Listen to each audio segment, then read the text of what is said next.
Muy bien, muy buenos días tengan ustedes. Así me gusta. ¿Cómo están? ¿Bien? Hoy nos toca ver acerca de Elías, un pasaje hermoso en Primera de Reyes 18. Yo les digo algo, a mí me encanta el deporte y cada vez que pienso en equipos de trabajo, equipos de ministerio, lo asocio mucho con equipos deportivos. Y si tuviera que elegir alguien para que esté en un equipo de liderazgo, yo quisiera que Elías estuviera en ese equipo. Había una energía, una fuerza en Elías, pero también una quietud y una sabiduría para entender lo que la palabra de Dios indicaba y el tiempo en el cual había que hacer las cosas. Elías es un hombre de esperar el tiempo de Dios y tuvo una escuela especial por parte de Dios, ¿no? Hoy nos toca ver quizás el momento esplendoroso, ¿no? Cuando llegan las fiestas para el Año Nuevo, para Navidad, en algunos lugares de nuestro país compiten a ver quién tira los fuegos artificiales más espectaculares y los que más tiempo duran y los que más...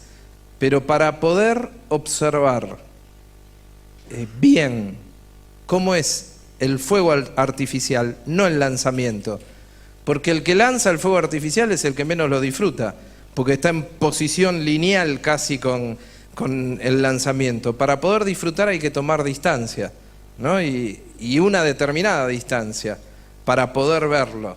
Y en este pasaje Elías toma ese tipo de estrategias también. El título es Elías y el desafío del Monte Carmelo. Y era un gran desafío para él. Y primero quería definir la palabra desafío, porque nosotros somos desafiados a diario. Todos los días, el desafío de vivir cada día. ¿Qué significa desafío? Bueno, la definición de diccionario sería una meta por alcanzar. El desafío es una meta por alcanzar. Pero hay una acepción dentro de las definiciones que dice es una empresa difícil a la que hay que enfrentarse. Evidentemente no es, el desafío en sí mismo no es fácil, lo que hay que hacer no es fácil. Y en este caso lo que le tocaba a Elías hacer no era nada fácil. Nosotros encontramos a Elías que ya llevaba 3 años y medio antes de Primera de Reyes 18, 3 años y medio donde él había anunciado que no iba a haber lluvia y que iba a haber sequía. Él había pasado esos 3 años y medio en 2 lugares específicos, ¿no? En el arroyo de Kerib y en Sarepta de Sidón. Él anteriormente, Primera de Reyes 17, había estado en esos 2 lugares. Porque él, como profeta, había obedecido la voz de Dios y Dios le había dicho que tenía que ir a Acab, el rey, y decirle que iba a venir sequía por 3 años y medio, hasta donde Dios lo dispusiese. Y después de eso Dios le dijo en Primera de Reyes, bueno, ahora huí, ahora vas a ir donde yo te diga. Y ahí lo mandó al arroyo de Kerib durante un tiempo y luego a Sarepta de Sidón. Y después de 3 años y medio, el mismo Dios que en Primera de Reyes 17:3 le dijo, apártate de Acab, del rey, ahora le está diciendo, Elías, tenés que volver. Elías, tenés que enfrentarte a Acab. Y creo que Guille predicó el pasaje en el cual Elías se encuentra con uno de los asistentes del rey, de Abdías, y le dice, yo le voy a ir a decir a Acab que vos estás, en cuanto yo me voy vos te vas a escapar y después el rey me va a matar a mí. Porque durante 3 años y medio lo habían buscado Elías por todos lados. Pero saben, cuando Dios te cubre y el que te esconde es Dios, nadie te puede encontrar. y Elías estaba bajo la protección de Dios. Y con esa misma protección, ahora Dios le dice, tenés que ir y presentarte a Acab. Ahora les digo, no era nada fácil eso, porque se tenía que presentar a un Dios perverso, un rey perverso, con idolatría, un pueblo que estaba alejado de Dios, y él solo, que en realidad no estaba solo, porque Dios lo enviaba y Dios estaba con Elías. Entonces, la pregunta a hacerse en este pasaje de Primera de Reyes 18, capítulo 18, del versículo 17 en adelante es, ¿qué desafíos tuvo que enfrentarse Elías? ¿Cuáles fueron los desafíos que tuvo que presentar Elías? Les invito a leer 3 versículos en Primera de Reyes 18. Dice Primera de Reyes 18, versículo 17. Cuando Acab vio a Elías, le dijo, ¿eres tú el que turbas a Israel? Y él respondió, yo no he turbado a Israel, sino tú y la casa de tu padre, dejando los mandamientos de Jehová y siguiendo a los Baales. Envía pues ahora y congrégame a todo Israel en el monte Carmelo, y los 450 profetas de Baal, y los 400 profetas de Acera, que comen de la mesa de Jezabel. Hasta aquí la lectura en la palabra de Dios. Vamos a orar y pedirle a Dios que nos hable a través de este pasaje. Señor, te agradecemos por tu palabra, que como cantábamos, tu palabra es viva, tu palabra es eficaz.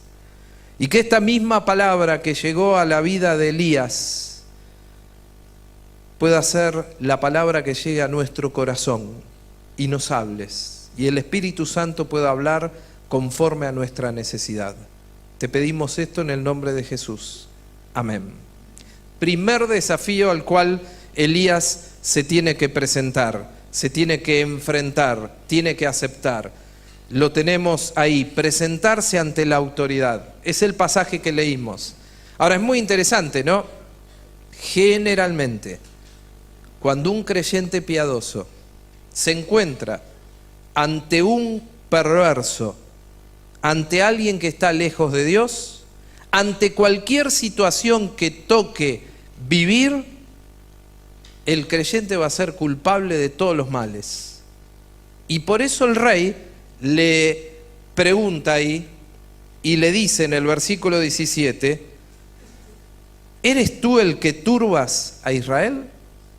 Y entonces Elías dice, perdón, yo que llevo una vida piadosa, yo que obedezco a Dios, yo que hasta ahora respondí a Dios, yo soy el culpable de lo que Israel está pasando. Yo tengo culpa en la sequía. Y de alguna manera hace un planteo. Es muy interesante esa palabra turbar, porque en realidad en el original esa palabra habla de revolver el agua. ¿Vieron cuando de golpe vos agarrás un vaso de agua y agua transparente, agua clara, y le agregás tierra y empezás a mezclar? Generás al revolver una mezcla confusa, ya el agua no está clara. Y eso es lo que de alguna manera esa palabra refleja, aunque las acepciones de esa palabra, el rey le decía, vos sos el que estás turbando a Israel. La idea sería, vos sos el que estás atormentando, vos sos el que estás molestando, vos sos el que traes calamidad a Israel. Ahora, lo único que hizo Elías fue ser obediente, estamos hablando de 3 años y medio atrás, ser obediente a lo que Dios indicaba en la profecía que tenía que transmitir, que iba a haber falta de agua durante un tiempo, 3 años y medio. Y lo único que hizo fue profetizar que ante la desobediencia y la idolatría del pueblo, del rey y de la esposa, que hasta ahora no dije nada de Jezabel, pero era tremenda, Dios iba a responder, porque ustedes saben muy bien que obediencia trae bendición, pero desobediencia va a traer castigo o maldición. Entonces, si el pueblo estaba en desobediencia, el rey estaba en desobediencia, la reina estaba en desobediencia, la culpa era de Elías. Lo primero que hace el rey es culparlo a él, pero Elías, ¿qué hace? Lo confronta y es ahí cuando le responde: yo no he turbado a Israel, sino tú y la casa de tu padre. Ahora, decirle eso al rey era lo mismo que provocar al rey a que decida: mátenlo. Pero recuerden, Elías está bajo la protección de Dios. Acab no puede tocar a Elías sin el permiso de Dios. Nadie va a poder hacerle nada a Elías, como a nosotros, Cuando nosotros vamos en obediencia en el nombre de Jehová, estamos bajo la protección de Dios. No va a suceder nada que Dios no haya permitido antes. Y entonces Elías le responde y dice: tú y la casa de tu padre, dejando los mandamientos de Jehová y siguiendo a los Baales. Es muy interesante esa palabra dejando, porque tiene que ver con soltar, renunciar. Esa palabra dejar tiene que ver con abandono. Y en el versículo 19, Elías convoca un encuentro. Ahora, fíjense que Elías, de alguna manera, lo que está haciendo es hablar con Acab y de alguna manera provoca ese encuentro, porque el que hace el encuentro es Acab en el versículo que sigue. Pero en realidad Elías no está convocando al pueblo. Por ejemplo, yo le puedo decir a él: ¿a que no te animás a mover este púlpito? ¿Qué voy a provocar en él? Ah, ¿no? ¿Querés ver cómo lo puedo mover? Y él se va a parar y lo va a mover. ¿Viste que podía? Y entonces Elías le dice: envía pues ahora y congrégame a todo Israel en el monte Carmelo. Y ahí viene la estrategia de Elías. Porque el monte Carmelo era el lugar estratégico geográficamente, para que todo el pueblo pudiera, no solo la autoridad y las personas que estaban, sino todo el pueblo pudiera ver lo que iba a suceder en ese lugar. Dicen que el lugar que eligió Elías era un lugar estratégico, en primer lugar, porque ahí Dios había puesto ya un altar que había destruido Jezabel. Segundo lugar, porque era esa posibilidad de ver, por eso empecé hablándole de los fuegos artificiales. Era la posición estratégica para ver lo que iba a suceder. Lo que iba a suceder era espectacular. Lo que iba a suceder era que iba a descender fuego del cielo en un momento dado. Ustedes conocen el pasaje. Y es lo mismo que los discípulos le dijeron al Señor después, al mismo Señor: Señor, ¿querés que hagamos descender fuego del cielo? Como si fuera, voy a comprar chicle al kiosco y es un trámite. No, eran momentos especiales. Este momento es único, este pasaje, en lo que estamos leyendo. Y entonces ahí Elías convoca un encuentro. Fíjense que se presentó a la autoridad. Ese era un gran desafío, presentarse a Acab. Pero no solo se presentó a Acab, sino le respondió lo que tenía que responder. Y lo ubicó, y si él está convocando ese encuentro, cantábamos: tu palabra es viva. Y la palabra de Dios es la que nos guía a nosotros y nos conduce en cada momento. Y uno tiene que estar seguro cuando está enfrentando situaciones así, que está yendo en el nombre de Jehová, que está haciendo lo que Dios quiere que haga. Y cuando uno se para en el nombre de Jehová, Jehová lo protege. El mismo Dios va a dar palabras, el mismo Dios va a dar ideas. ¿Y cómo le respondo a Acab?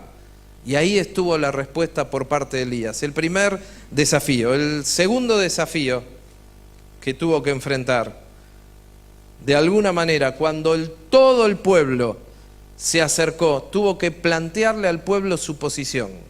Ahora imagínense por un momento que todos ustedes, es una suposición, imagínense que todos ustedes niegan la realidad de la cruz de Cristo. Yo estoy frente a todos ustedes y yo sé que la posición de ustedes es: Bueno, está bien, sí, quizás murió en la cruz del Calvario Jesucristo, pero yo también creo que haciendo buenas obras uno puede llegar a ir al cielo. Hay gente que piensa de esa manera, ¿no? Bueno, ahora imagínense que ese sería el pensamiento de ustedes. Y yo tengo que enfrentar a ustedes, a la autoridad que avala ese pensamiento, en este caso era Acab, el pueblo, y plantearles la posición. Y aún hacerle una pregunta como diciendo, basta, basta ya de dudar, porque en un momento dado él les llega a decir, entre el versículo 20 y el 22 es esa gran pregunta, ¿hasta cuándo claudicaréis vosotros entre dos pensamientos? ¿Cuáles eran esos dos pensamientos? En primer lugar, uno de los pensamientos era la obediencia a Dios, era el pueblo de Israel. En segundo lugar, el pensamiento de seguir a Baal, a los Baales. Ahora, paréntesis, el Dios con minúscula, Baal, decían en ese momento que tenía el poder sobre uno de los elementos fundamentales que era el fuego. Cierro paréntesis. ¿Entienden por qué sucedió lo que sucedió, no? Entonces, Elías les pregunta y les dice, ¿hasta cuándo? ¿Hasta cuándo van a claudicar? Es muy interesante esa palabra claudicar, porque la idea es, ¿cuánto tiempo vas a estar detenido entre dos pensamientos? Y saben, la palabra en sí, claudicar, se puede traducir como saltar. ¿Vieron cuando alguien está indeciso? Es una palabra activa en sí.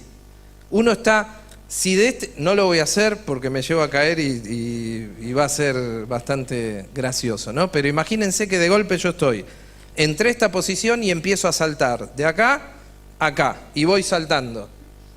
¿Avancé algo? No, estoy saltando entre dos posiciones. Y esa pregunta y es, ustedes están saltando entre dos pensamientos. Nosotros tenemos una forma de expresar, es que tenemos un pie en un lado y un pie en el otro. Ese es nuestro estilo de decir que estamos claudicando, ¿no? Que estamos ahí saltando entre dos situaciones. Ahora, la pregunta es, ¿en algún momento no dudaste sobre si era bueno hacer esto o hacer esto otro? Y quizás las dos cosas son buenas. Pero vos estás, ¿qué querrá Dios? Es la pregunta más de una vez. ¿Esto o esto? Bueno, no es esa situación, porque ahí el pueblo sabía muy bien qué era lo que Dios quería y sin embargo estaban con la influencia de toda la idolatría, estaban entre, como que querían quedar bien con las dos posiciones. Y Elías agarra a todo el pueblo y los enfrenta y le dice, ¿hasta cuándo van a claudicar? ¿Hasta cuándo? Elías estaba bien definido en lo que él creía, en lo que él pensaba y cómo tenía que actuar. Por eso no tuvo ningún problema en enfrentar a todo el pueblo, saber que era uno contra todos.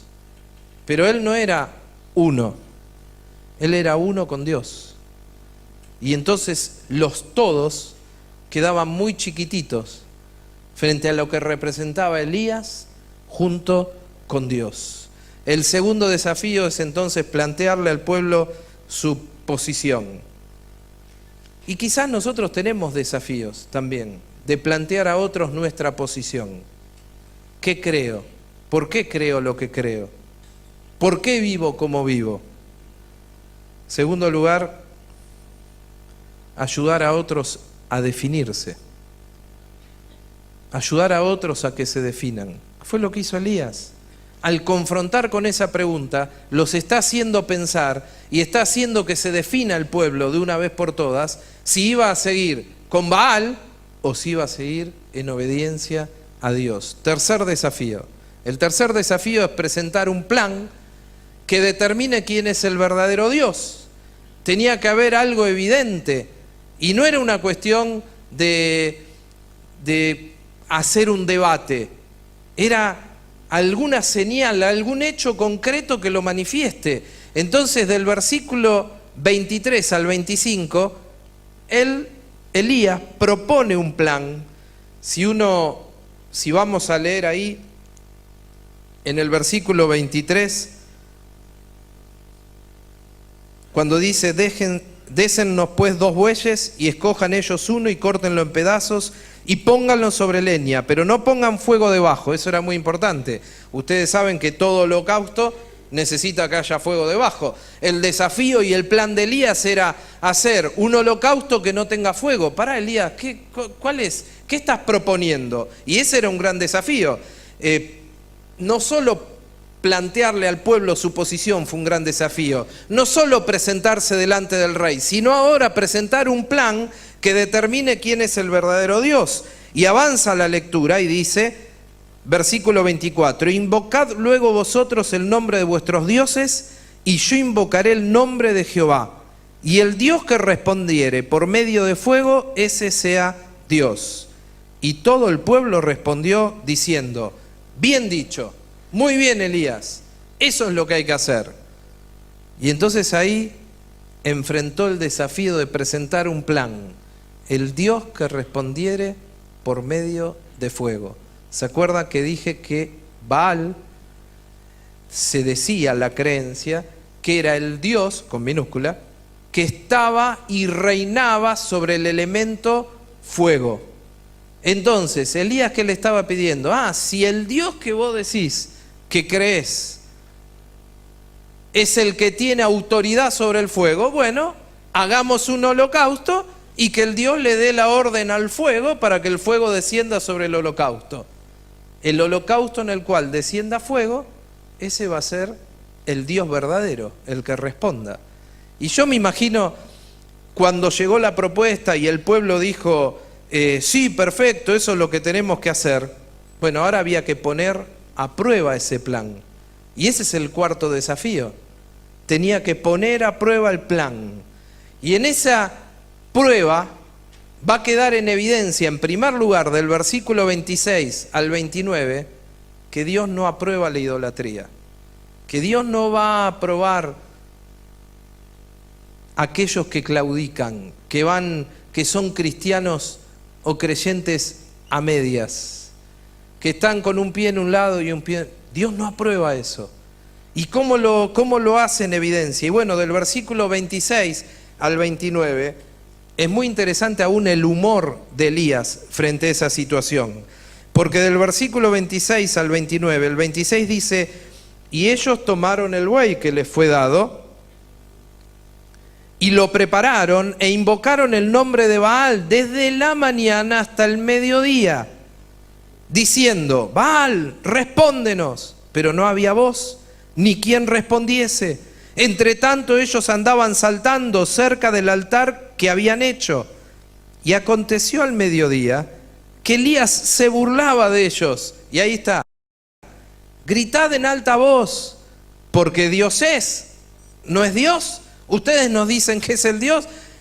Quizás está meditando por ser Dios, o tiene algún trabajo, está muy ocupado, o quizás está en camino y en un rato desciende el fuego, o tal vez se quedó dormido y hay que despertarle. Está ironizando, ¿no?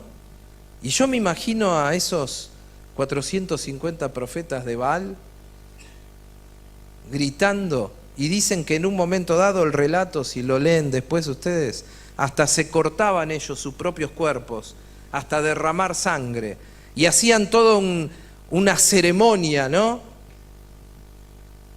Y Baal obviamente no iba a responder porque no es Dios. Y el fuego no descendió. Ahora, un detalle. Había sequía, ¿no?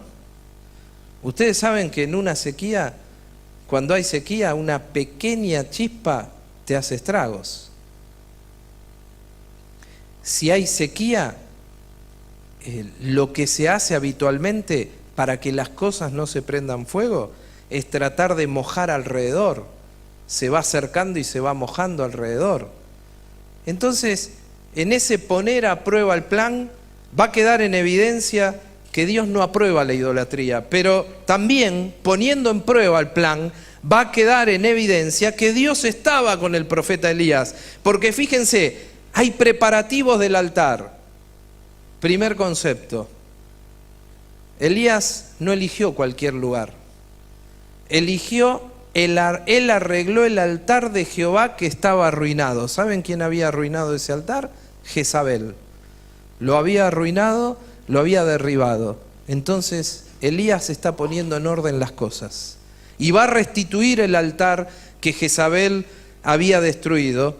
Y fíjense cómo edificó con piedras el altar. Yo que soy un líder número 1, el líder administrador de los profetas y todos los títulos posibles, voy a hacer el altar. No, ¿qué dijo? En el nombre de Jehová.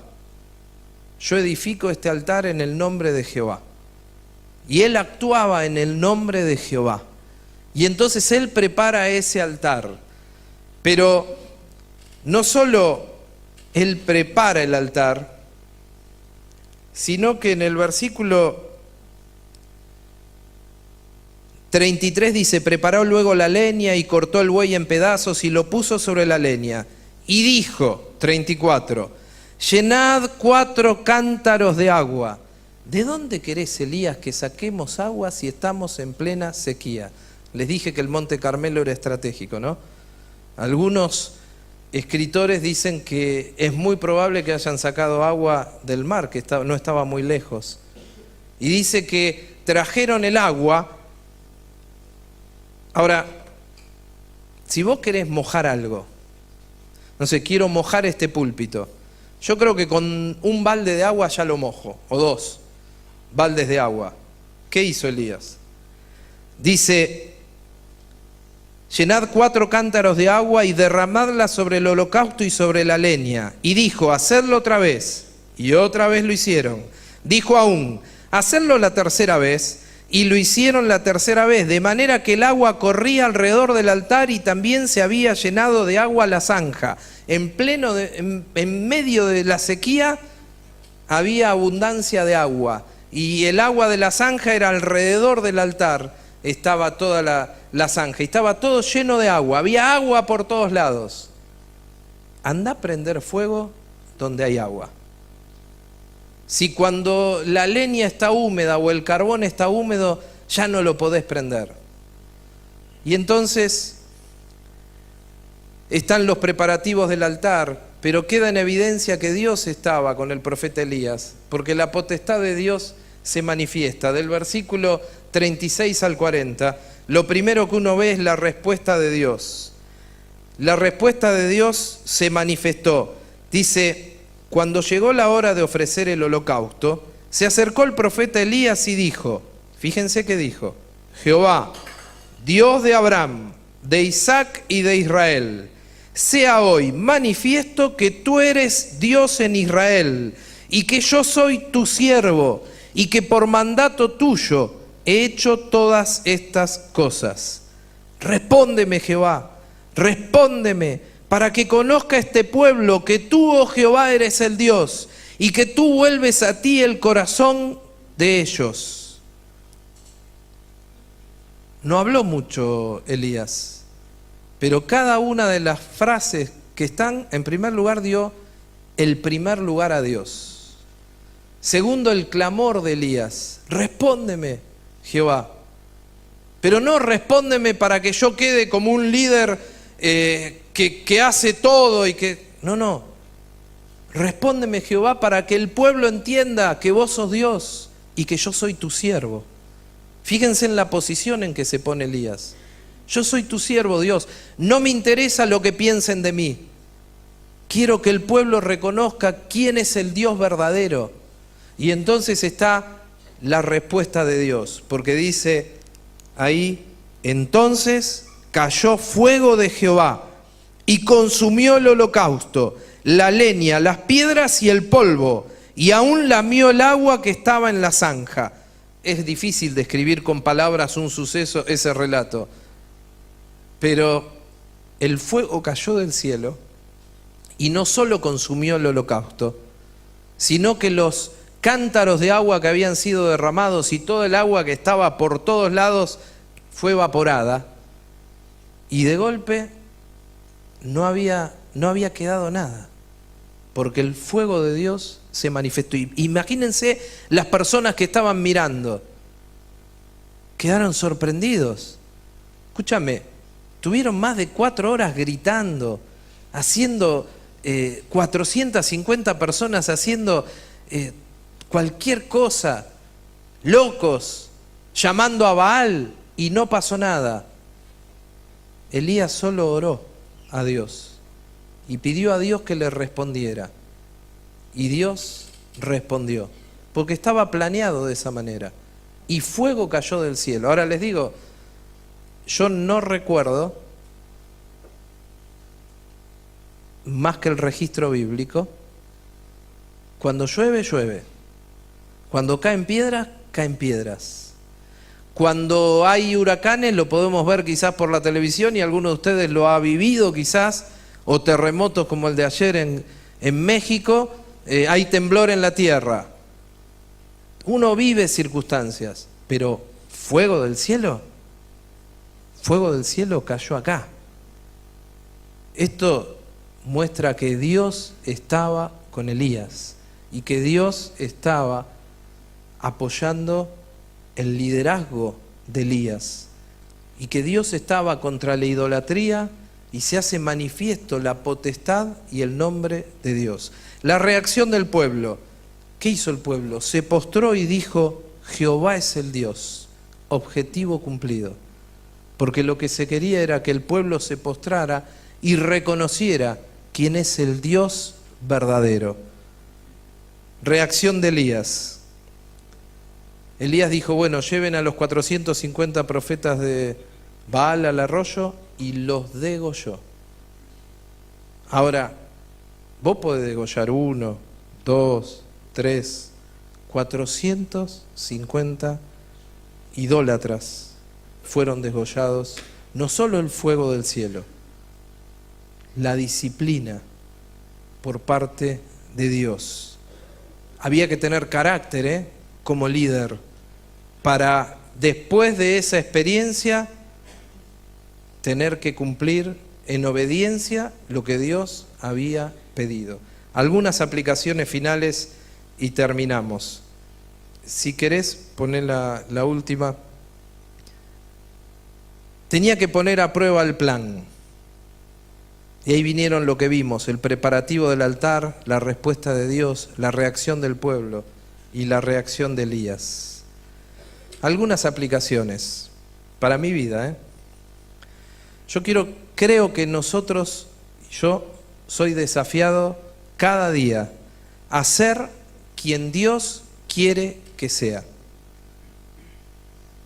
El desafío de Elías para este momento era ser el líder que iba a pedir a Dios que bajara fuego del cielo, y quizás eso lo iba a colocar en una posición de decir, ¡qué liderazgo! Pero no hay que olvidarse de los 3 años y medio anteriores, donde estuvo solo en un arroyo dependiendo de la provisión de Dios, y luego con una viuda en Sarepta de Sidón, con su hijo, también dependiendo de la provisión de Dios y disfrutando de la escuela de Dios para su vida en ese tiempo. Pero tanto vos como yo, cada día, tenemos que ser ni más ni menos que lo que Dios quiere que seamos. Ni más ni menos. Y no se trata de nosotros, se trata de Dios y de su obra. Y no es tan importante en qué posición estamos, es muy importante en qué posición dejamos a Dios, que tiene que ser el primer lugar.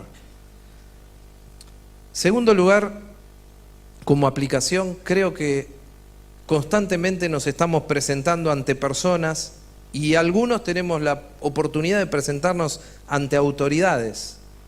¿Qué tiene que ver la autoridad? ¿Me tiene que ver a mí?